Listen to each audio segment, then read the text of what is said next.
সালামু আলাইকুম রহমতুল্লাহ। সম্মানিত কোয়েল পাখি খামারি ভাই বোন, গরমের সময় গরমের বিষয় নিয়ে, পাখির বিষয় নিয়ে বেশি বেশি কথা বলা দরকার। আপনারা বলতে পারেন বারবার গরম নিয়ে একই কথা বলে। আসলে শীতের চাইতেও গরমে পাখি টেকসই করে রাখা, সুস্থ রাখা কিন্তু কঠিন ব্যাপার। শীতেই পাখিকে সুস্থ রাখা স্বাভাবিক। আপনার শীত লাগলো, ঠান্ডা লাগলো, পাখিকে আপনি একটি বাল্ব বাড়াই দেন, আরেকটা হলো না আরেকটা বাড়াই দিতে পারবেন, ঘর ঘিরে দিতে পারবেন। তাপ করার জন্য যথেষ্ট চেষ্টার কৌশল আপনার থাকবে।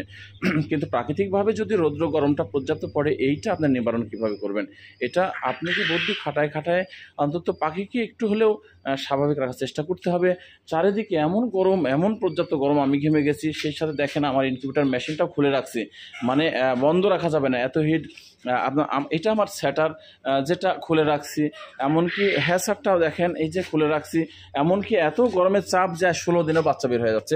16 দিনও আপনি দেখতে পাচ্ছেন বাচ্চা কিন্তু দুই একটা বের হচ্ছে। অর্থাৎ এমন হিটে কিন্তু অনেক সময় শীতের মধ্যে একদিন পিছিয়ে যায়, গরম হলে পর্যাপ্ত গরম পড়লে 2 দিন আগেও বাচ্চা বের হয়ে যায়। আবার অনেক সময় পাখিগুলো কত হাঁপাচ্ছে, কত ক্লান্ত হয়ে গেছে। আমার ওই পাশে একটা মুরগি আছে, সেটাও কি ক্লান্ত। এই ঘরে কোয়েল পাখি আছে, কত ক্লান্ত, মানে কত মনে হচ্ছে পরিশ্রম করে আসলো এত গরমে পর্যাপ্ত। আমার এখানে একটা বুড়াস চলতেছে, এই ঘরে বুড়াস চলতেছে, সব মেলায় এত বেশি গরম যেটা বলা যায় না। তো এই ক্ষেত্রে আপনারা অ্যালকুলি ব্যবহার করেন, অ্যালকুলি দিনের বেলাতে ব্যবহার করেন, ভিটামিন সি ব্যবহার করেন, স্যালাইন ব্যবহার করেন। অনেক সময় স্যালাইন ব্যবহার করবেন গরমের চোটে, গরমের প্রভাবে পাখি ঘেমে গেলে তার পাতলা পায়খানা হওয়ার কারণে তার পানি শূন্যতা হয়ে যাবে। স্যালাইন সেবন করানোর কারণে পানি শূন্যতা দূর হয়ে যাবে। ভিটামিন সি সেবন করান তাকে, তার শরীরকে স্বাভাবিক তাপে রাখার জন্য অ্যালকুলি ব্যবহার করান। অ্যালকুলি ব্যবহার করবেন এই জন্য যে পাখির পর্যাপ্ত যখন গরম পড়ে কিডনির উপর পর্যাপ্ত প্রভাব পড়ে, লিভার ক্ষতিগ্রস্ত হয়ে যায়। আপনার ওই অ্যালকুলিতে কিন্তু কিডনিকে সতেজ ভালো রাখবে এবং এই গরমের প্রভাব থেকে স্বাভাবিক রাখতে সহায়তা করবে। অ্যালকুলি অর্থাৎ যেটা বলেছি সেটা মানুষ সেবন করে, যেটা অ্যালকুলি। আর যদি আপনি ভেটেরিনারি নিতে যান, সেটা নেফ্রো কেয়ার আছে, অথবা ডাক্তারের পরামর্শ নিয়ে কোনটাই খাওয়ালে পাখির এই কিডনিকে ভালো রাখবে এই গরমে। কারণ সবচেয়ে গরমে কিন্তু পাখির লিভারকে বিশেষ করে ড্যামেজ করে ফেলে, নষ্ট করে ফেলে, দুর্বল করে ফেলে।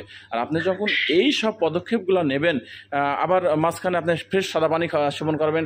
দেখা যাচ্ছে দুপুরের দিকে আপনি তাকে ভিটামিন সি দিলেন, মাঝখানে 2-3 ঘন্টার জন্য অ্যালকুলি অথবা নেফ্রো কেয়ার ব্যবহার করলেন, আবার ফ্রেশ সাদা পানি সেবন করালেন। পাখিকে সুস্থ রাখাটাই, স্বাভাবিক রাখাটাই একমাত্র একটা খামারের প্রধান কার্যকারিতা ভূমিকা পালন করতে হবে। যদি আপনি এতটুকু অবহেলা করে থাকেন, অবহেলার কারণে আপনার যে পাখি কষ্ট পাবে, পাখি আস্তে আস্তে নষ্ট হয়ে মারা যাবে। দেখতে পাচ্ছেন আপনার পাখি গরমের কারণে পাখি স্ট্রোক করে ফেলছে, কারণ তার ভিতর থেকে তার কিডনি ড্যামেজগুলো আস্তে আস্তে গরমের চাপে এগুলো নষ্ট হয়ে যায়। যার কারণে পাখি গরমে দেখবেন একাই ভালো পাখি নষ্ট হয়ে মারা গেছে। এই জন্য আপনার খামারের দিকে এই গরমে খেয়াল রাখুন এবং ডাক্তারের পরামর্শ নিয়ে যেভাবে পাখিকে স্বাভাবিক রাখা যায় রাখার চেষ্টা করুন। আসসালামু আলাইকুম রহমতুল্লাহ।